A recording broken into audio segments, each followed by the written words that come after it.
អ្នកនាំពាក្យក្រសួងការងារលើកទឹកចិត្តដល់ប្អូនស្រីដែលមានបញ្ហានៅកន្លែងធ្វើការនិងកំពុងមានការចាប់អារម្មណ៍នៅលើបណ្ដាញសង្គមឲ្យតាក់ទងទៅកាន់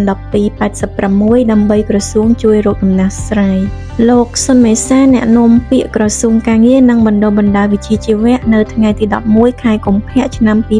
2026នេះបានលើកទឹកចិត្តដល់ប្អូនស្រីដែលមានបញ្ហានៅកន្លែងធ្វើការនិងកំពុងមានការចាប់អារម្មណ៍ល្បីនៅលើបណ្ដាញសង្គមសូមជួយតាក់ទងទៅកាន់លេខ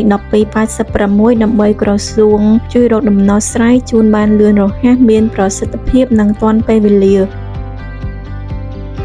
លោកសុនមេសាបានបន្តថ្លែងថាសូមប្អូនស្រីធ្វើការតាក់ទងមកលេខ1286ដែលធ្វើការ7ថ្ងៃនៅក្នុងមួយសប្តាហ៍ដើម្បីឲ្យក្រសួងបានពិនិត្យស្វែងរកការពិតនិងអន្តរាគមន៍រកដំណោះស្រាយជូនបានលឿនរហ័សមានប្រសិទ្ធភាពយុត្តិធម៌និងស្របតាមច្បាប់ជាធរមានជាមួយគ្នានេះ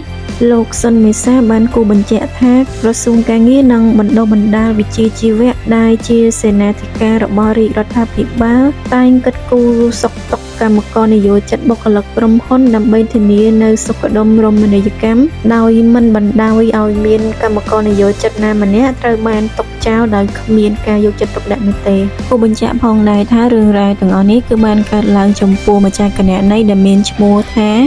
ហ្វាឡាតាដែលត្រូវបានគេស្គាល់ថាជាបុគ្គលិករបស់ក្រុមហ៊ុនឯកជនមួយកន្លែងបានធ្វើការបង្ហោះក៏ដូចជានិយាយពីរឿងហួសចិត្តមួយដែលនាងត្រូវបានម្ចាស់ក្រុមហ៊ុនបញ្ឈប់ការងារដោយសារតែគេងនៅតុធ្វើការ